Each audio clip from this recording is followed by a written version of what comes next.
Ya, kemarin juga kita ajarkan kepada teman-teman APIP ini ya bagaimana menentukan bidang uji, cara menghammer sampai nanti menghitung ya, sampai nanti menghitung kira-kira prediksi atau kekuatan beton itu seperti apa, apakah mendekati yang ada di kontrak atau tidak.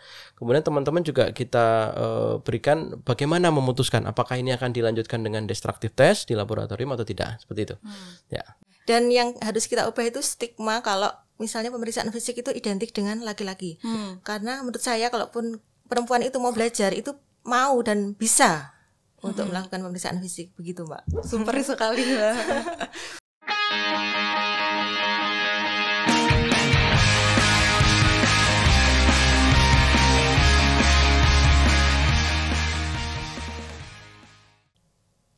Halo sahabat pembelajar, kembali lagi bersama saya Aina di BDY Podcast Fun Learning Get Healing BDPKN Yogyakarta. Yuhu! Pada episode kali ini masih dalam rangkaian pelatihan kolaboratif yang ada di BDPKN Yogyakarta. Dan kali ini kita sedang ada pelatihan pemeriksaan infrastruktur gedung bangunan dan jalan jembatan. Dan untuk itu kita akan membahas topik-topik mengenai pemeriksaan infrastruktur serta menggali pelaksanaan pemeriksa infrastruktur dari sisi auditor pemula. Untuk itu di studio podcast kami kita sudah kedatangan Bapak Dr. Al-Ansori, STMM, CFRA, IPM, ASEAN Eng, yang lahir di Jambi pada 13 Juli 1983, menamatkan sekolah sampai SMA di Jambi, kemudian S1 di Universitas Andalas, melanjutkan S2 di Institut Teknologi 10 November, melanjutkan S3 di Universitas Siah Kuala Uncia. Beliau merupakan seorang praktisi dan akademisi di bidang pemeriksaan infrastruktur, berpengalaman kurang lebih 15 tahun menjadi auditor di BPKRI dan saat ini menjadi Widya Iswara di Badan Diklat BPKRI. Selamat datang Pak Dr. Ansori. Ya, selamat datang Mbak Ina. Apa kabar Pak? Alhamdulillah baik. Ya. Baik, alhamdulillah. Nah, selain ada Bapak Dr. Ansori, kita juga kedatangan Ibu Curun Irmaning Tias, SH, seorang peserta dari pelatihan infrastruktur di BDPKN Yogyakarta dan juga merupakan seorang auditor pertama dari Inspektorat Kabupaten Pacitan. Selamat datang. Selamat pagi Mbak Ina. Iya, saya manggilnya apa nih? Mbak Ulun aja. Oh, Mbak Ulun. Selamat datang Mbak Ulun. Apa kabar? Baik, alhamdulillah Mbak. Ya, jadi pertama saya mau konfirmasi dulu. Di awal saya menyebutkan kita akan melihat pemeriksaan infrastruktur dari sisi seorang auditor pemula. Saya mau konfirmasi dulu apakah benar Mbak Ulun ini baru auditor pemula, jangan-jangan udah expert nih di pemeriksaan infrastruktur. Betul sekali Mbak, kebetulan saya seorang auditor ahli pertama di Inspektorat Daerah Kabupaten Pacitan. Sebelumnya sudah pernah melaksanakan pemeriksaan infrastruktur langsung? Kebetulan 1 minggu sebelum keberangkatan saya mengikuti diklat ini, saya mengikuti probiti audit peningkatan jalan di salah satu desa wisata di daerah kami. Seperti itu. Kalau untuk pelatihan pemeriksaan infrastrukturnya sendiri sudah pernah ikut atau ini yang pertama, Mbak? Ini yang pertama. Oh ya, ini yang pertama. Oke. Untuk memulai topik pada pagi hari ini, kita langsung aja ke Pak Ansori nih, Pak. Kalau pemeriksaan infrastruktur ini sendiri masuk ke jenis pemeriksaan apa sih Pak? Oke, ya jadi begini. Patokan yang digunakan dalam melakukan pemeriksaan pengelolaan dan tanggung jawab keuangan negara itu adalah SPKN ya. Jadi SPKN itu menyebutkan ada 3 jenis pemeriksaan, yaitu pemeriksaan keuangan, pemeriksaan kinerja, dan juga pemeriksaan dengan tujuan tertentu. Nah, kalau pemeriksaan keuangan tujuannya adalah untuk memberikan opini atas kewajaran laporan keuangan. Kalau pemeriksaan kinerja tujuannya adalah untuk memberikan kesimpulan atas aspek entah itu ekonomis, efisiensi, dan atau efektivitas. Dan juga kita memberikan rekomendasi atas aspek yang dinilai tersebut. Nah, sedangkan kalau pemeriksaan kepatuhan tujuannya adalah untuk memberikan kesimpulan atas tujuan yang ingin dicapai gitu ya, memberikan kesimpulan atas tujuan atau pemeriksaan yang ingin dicapai. Nah, pemeriksaan infrastruktur ini bisa masuk ke dalam 3 jenis pemeriksaan tersebut ya, tergantung dari tujuan yang memang ditetapkan sejak awal seperti itu. Jadi bisa masuk dalam pemeriksaan keuangan ataupun konteksnya pemeriksaan kinerja ataupun lebih-lebih dalam pemeriksaan kepatuhan ya, seperti itu kira-kira. Kalau menurut Bapak sendiri, kenapa sih pemeriksaan infrastruktur ini penting untuk dilakukan? Ya, jadi pemerintah pusat itu mengalokasikan anggaran terkait dengan infrastruktur itu besar sekali ya. Kita bisa lihat dalam rancangan anggaran pendapatan belanja negara pada tahun 2023 itu dialokasikan sebesar 392 triliun atau itu naik sebesar 7,75% dibandingkan dengan outlook APBN tahun 2022. Kemudian belanja itu direalisasikan melalui belanja pemerintah pusat, kemudian melalui kementerian dan lembaga, dan juga non kementerian lembaga, dan sebagian ditransfer ke daerah. Ditambah lagi dengan APBD murni ya yang dianggarkan oleh masing-masing daerah. Ini menunjukkan betapa besarnya anggaran terkait dengan infrastruktur.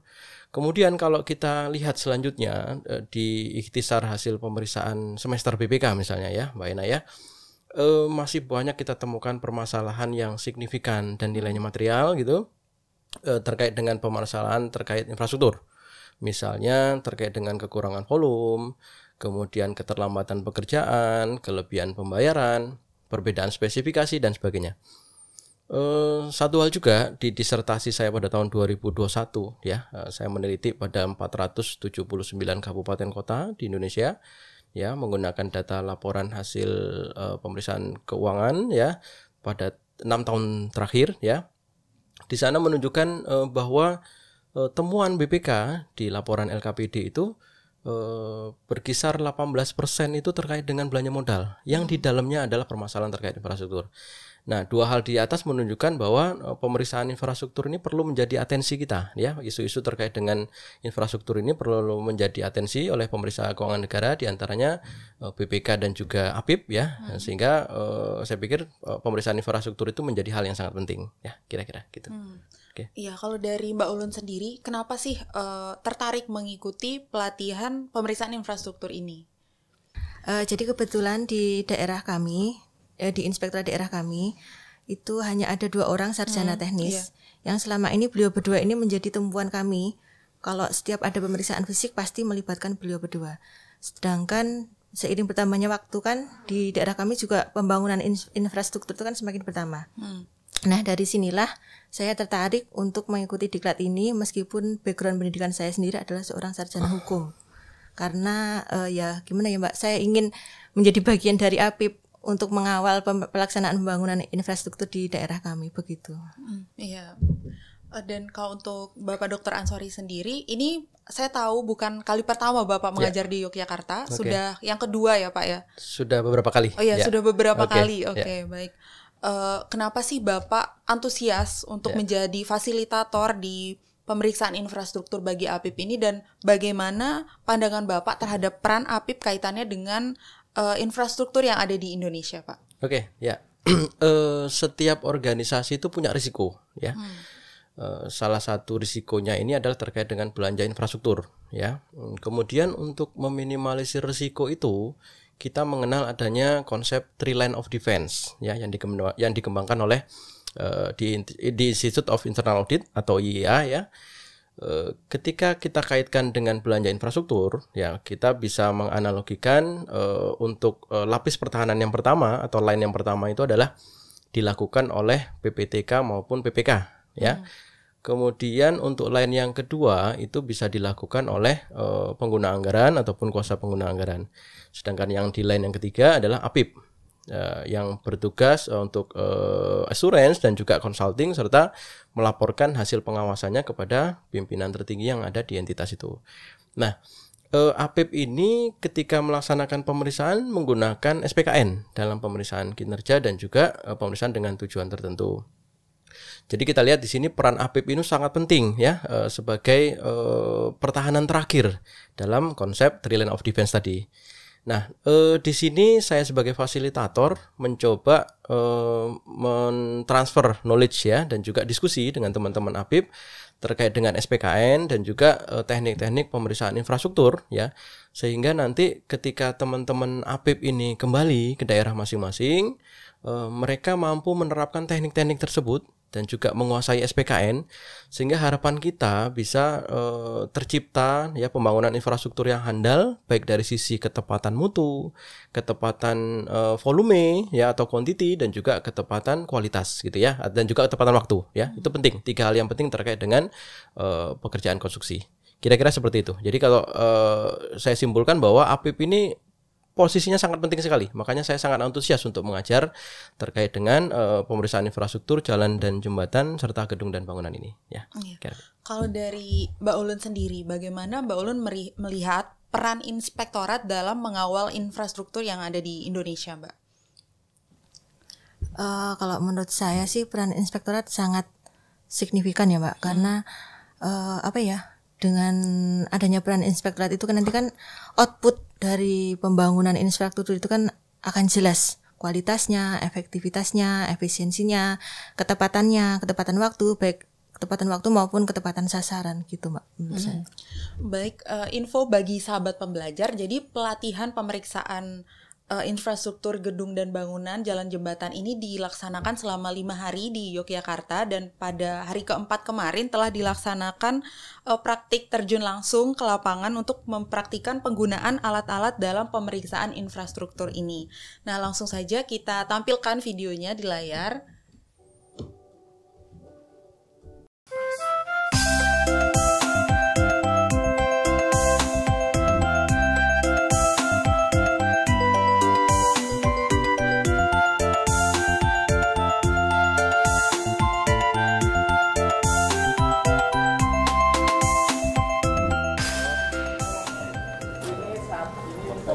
Atau yang enggak. Konversi ini kan Newton per milimeter persegi. Kekuatan mutunya ya Pak ya. Kilogram per sentimeter persegi. Sedangkan kadang kan 300 karena kalau dikonversi ke sana nanti ini sangat sulit. Ini kan 204, ini 306. Posisinya di sini lebih sulit daripada di sini. Tegak lurus, tangan kiri terus apa? Tangan kiri yang dorong. Tangan kiri, bukan ini yang ditekan, tangan kiri. Bapak dorong. Nah, itu. Oke, tahan jempolnya ini ditahan. Oh, yang tombolnya tahan. wah lemah ini 29. 29. Aduh lah. Tambah 22. Tambah 29. 28. Masuk? Iya, 3. 22 nggak masuk, oke? Ya udah nggak bisa dipakai yang sini.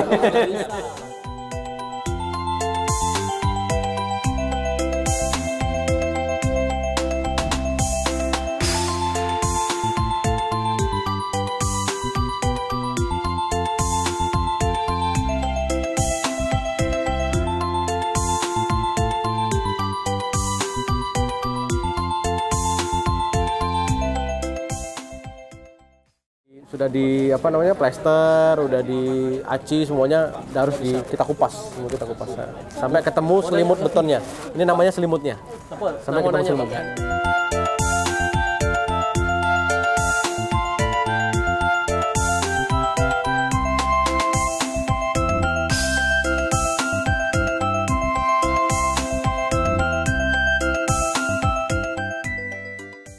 Oke, ya. Ini baru dapat kita ribonnya, belum kekuatan betonnya belum, masih ribonnya. Ya kita hitung di ruangan ya. Oke. Ya.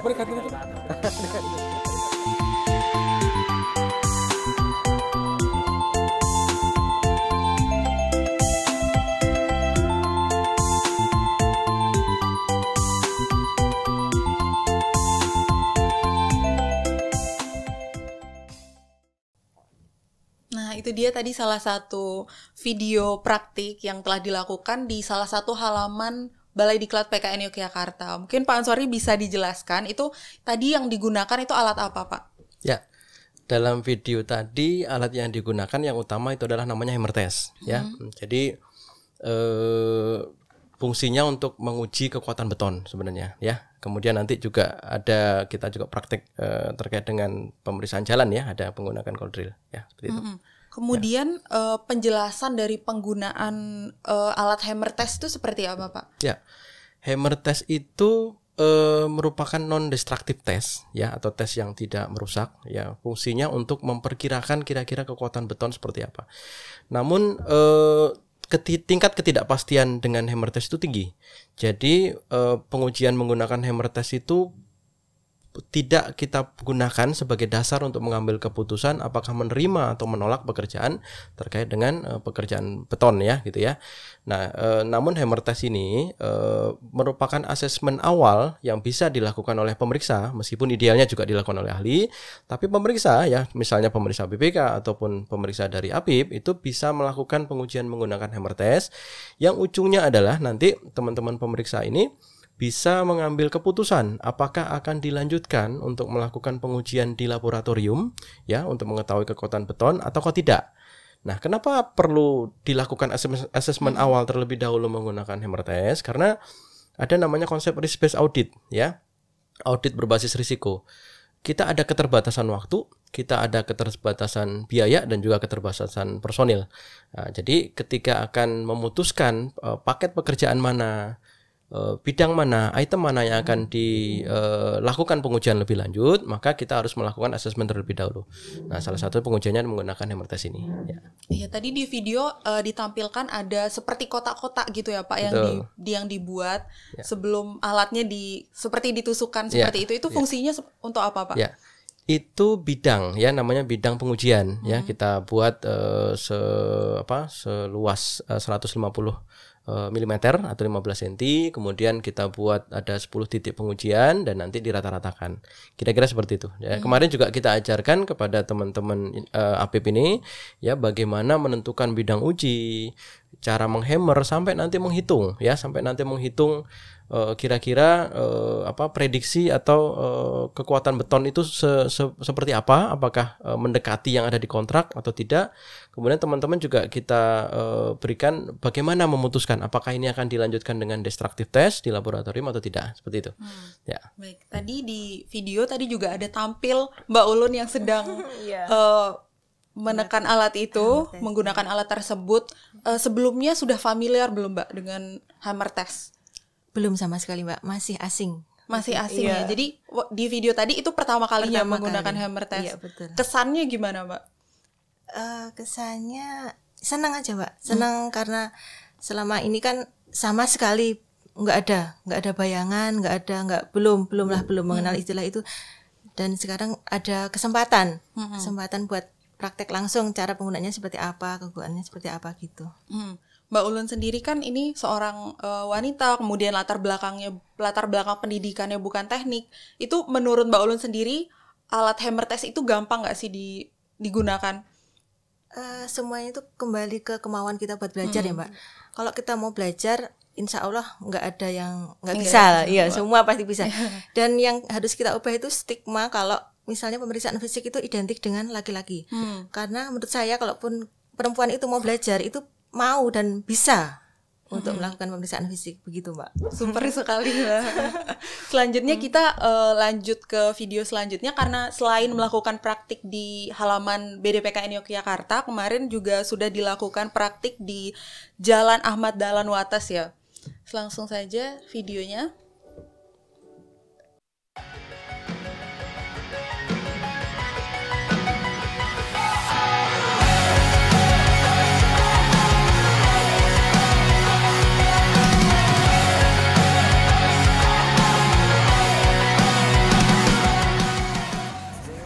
Kita refresh sebentar, ya, sambil duduk-duduk nggak apa-apa.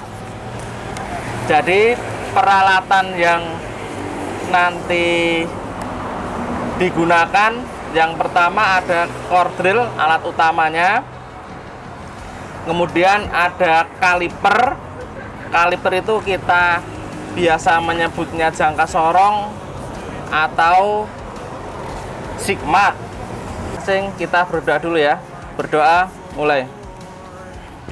Selesai. Kalau sedang audit, Bapak Ibu, saya 15 menit saya tunggu, setelah itu saya tinggal. Gitu ya. Saya langsung oke, kita balik ke kantor, kita analisis dokumen dulu gitu ya, atau kemana gitu.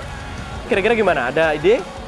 Kalau ketemu seperti ini, LPA sampai aspal 18 meter, kemudian LPA aspal saja 18 sampai 1300 ini. Nah, kira-kira apa langkah atau teknik audit yang Bapak Ibu akan ambil? Tambahin satu kolom lagi di ujung, lebar gitu ya. Jadi ini STA STA kita anggap aja lah 0 plus 003. kualitas. Sampai jembatan itu. Terus yang ke sana juga bisa lebih. Karena kita nggak bisa bedakan. Jangan sampai langsung kita ketika di lapangan langsung percaya saja gitu ya, Pak ini cuma 18 meter. Jadi nguji kita hanya 18 meter. Jangan. Kita harus survei dulu, harus lihat dulu. Oh, ternyata bisa lebih yang kita uji. Semakin banyak yang kita uji kan sampelnya semakin ini apa namanya cakupan atau audit coverage-nya kan semakin besar, itu semakin bagus kan gitu ya.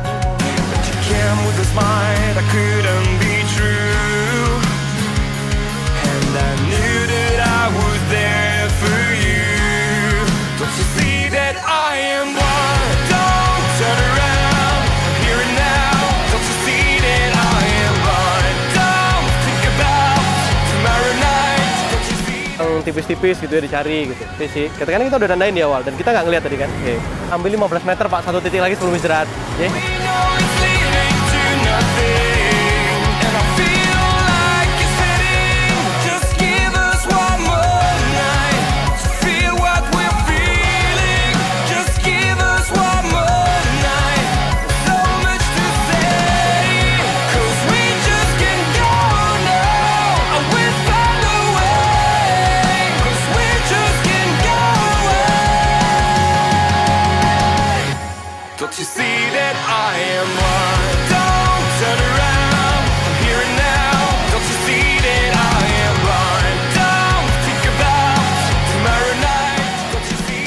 Jadi setiap tumpuan ini ada rubbernya, pasti ada. Kalau enggak itu tadi jadi patah nanti. Karena untuk menahan naik turun getaran ya. Fun learning, get healing, BPKN Jogja.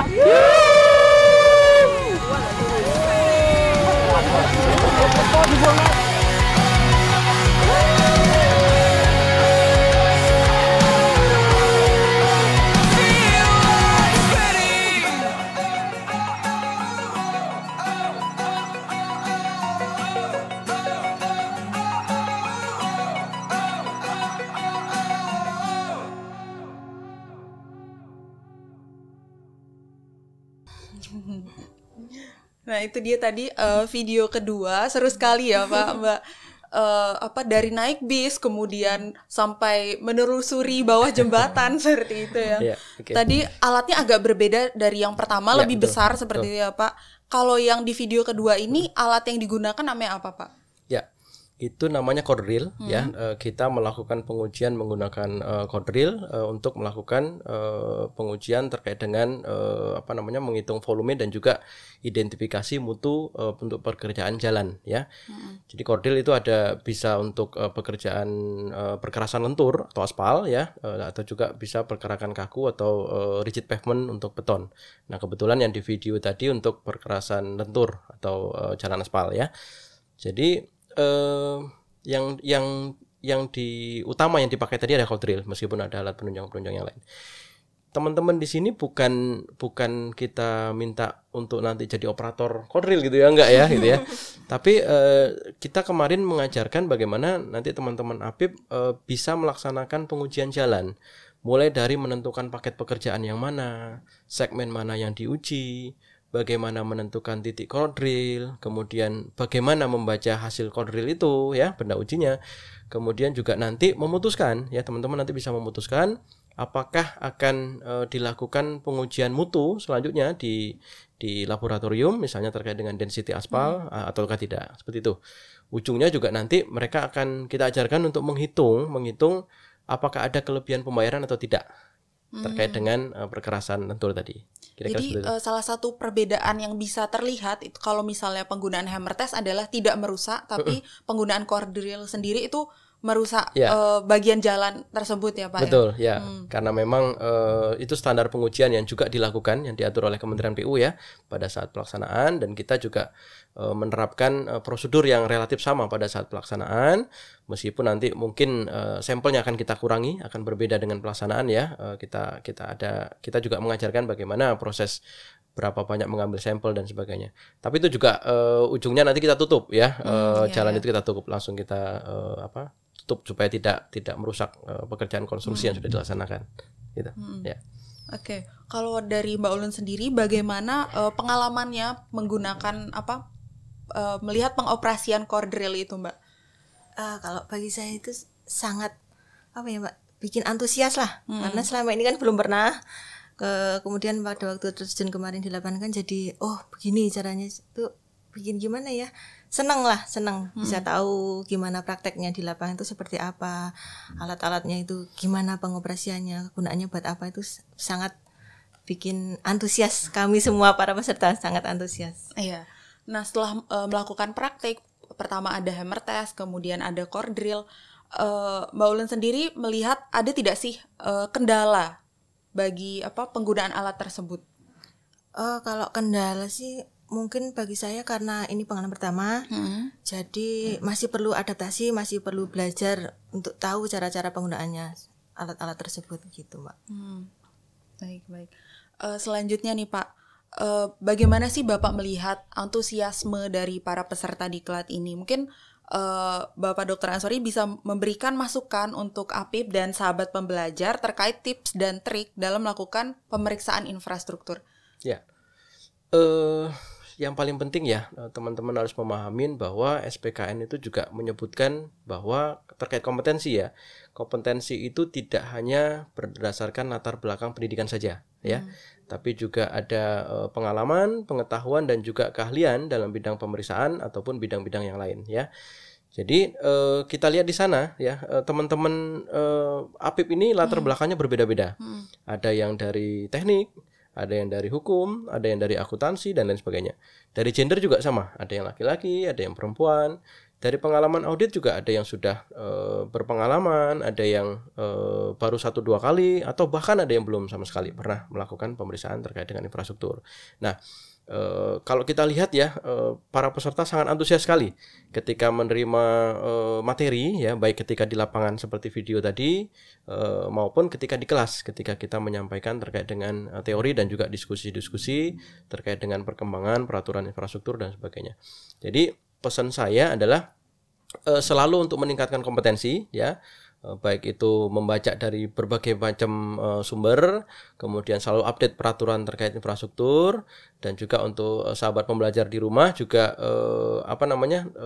tidak banyak sekali media yang bisa digunakan untuk terkait dengan pemeriksaan infrastruktur ini, bertanya kepada yang sudah berpengalaman, dan itu tadi juga sering-seringlah membaca karena perubahan peraturan terkait infrastruktur ini luar biasa ya. Kita juga harus mampu untuk mengikuti perubahan-perubahan itu gitu ya. Saya pikir nanti kalau kita tadi punya semangat ya, meskipun mungkin latar belakangnya bukan teknik gitu ya, saya pikir pelan-pelan akan mampu menyesuaikan. Toh nanti juga seandainya dalam pemeriksaan ya, ketika nanti ketemu nilainya yang material atau signifikan, dan itu misalnya pengujiannya lebih kompleks terkait dengan quantity atau quality, maka pemeriksa juga bisa mengambil keputusan. Kita bisa menggunakan tenaga ahli ya, tapi secara umum ya, semua yang bukan berlatar belakang teknik itu bisa untuk melakukan pemeriksaan infrastruktur. Harapannya seperti itu ya. Ya, itu saya lihat dari diklat kali ini gitu. Berarti terkait kompetensi tadi, meskipun dia bukan seorang latar belakangnya bukan teknik, itu tetap bisa melakukan pemeriksaan infrastruktur ya Pak? Betul, bisa. Semuanya saya yakin bisa ya, asal mau belajar gitu ya. Dan seperti yang saya jelaskan tadi di awal, bahwa SPKN ini digunakan oleh seluruh pemeriksa keuangan negara, baik itu oleh BPK, Kantor Akuntan Publik, dan juga APIP ya. Di SPKN kan sudah dibunyikan bahwa kompetensi itu bukan hanya latar belakang pendidikan saja, tapi juga pengetahuan, pengalaman, dan atau keahlian di bidang tertentu. Jadi disebutkan di sana. Jadi meskipun bukan berlatar belakang teknik, tapi kalau dia punya pengalaman, maka dalam SPKN disebutkan bahwa dia juga punya kompetensi. Begitu. Baik. Selanjutnya ke Mbak Ulun lagi nih, dari seluruh rangkaian pelatihan dari hari pertama sampai hari kelima, yang paling seru, yang paling menarik menurut Mbak Ulun tuh bagian mana? Tentu saja yang praktek lapangan ya Mbak, karena kan dengan terjun ke lapangan itu kita bisa tahu secara real semua proses pembangunan infrastruktur tuh kayak apa, alat-alat yang digunakan apa, prosedurnya bagaimana, kendala-kendala di lapangannya apa, itu kita jadi tahu waktu terjun ke lapangan itu. Itu menurut kamu yang paling menarik. Kalau untuk kesan pesan terhadap pelatihan ini seperti apa, Mbak? Mungkin dari fasilitas, kemudian kan kita juga ada tagline Fun Learning, Get Healing. Apakah itu bisa dirasakan oleh Mbak Ulun? Bisa banget. BDPKN Jogja sangat luar biasa memfasilitasi kami dengan fasilitas yang sangat lengkap, bagus, baik, sehingga kami yang kami rasakan sebagai peserta itu benar-benar nyaman Mbak mengikuti pendidikan pelatihan ini, benar-benar nyaman sekali. Terima kasih untuk BDPKN Yogyakarta atas fasilitas yang diberikan. Terima kasih atas testimoninya Mbak Ulun. Jadi bagi sahabat pembelajar yang ingin melakukan pelatihan pemeriksaan infrastruktur bisa dilakukan di BDPKN Yogyakarta, karena selain pembelajaran di dalam kelas ya Pak ya, kita juga melakukan praktik turun langsung ke lapangan untuk melihat bagaimana penggunaan alat-alatnya selama melakukan pemeriksaan infrastruktur. Baik, kita sudah berada di penghujung acara. Terima kasih saya sampaikan kepada Bapak Dr. Ansori dan Mbak Ulun telah bersedia untuk hadir menjadi narasumber pada PD Podcast episode kali ini. Terima kasih juga saya sampaikan kepada sahabat pembelajar yang telah menyaksikan podcast ini sampai di akhir. Terakhir Pak nih Mbak, sebelum kita penutupan kita tagline dulu. Oke. Saya memberikan aba-aba ya. BDY Podcast, Fun Learning, Get Healing, BDPKN Yogyakarta. Yuhu.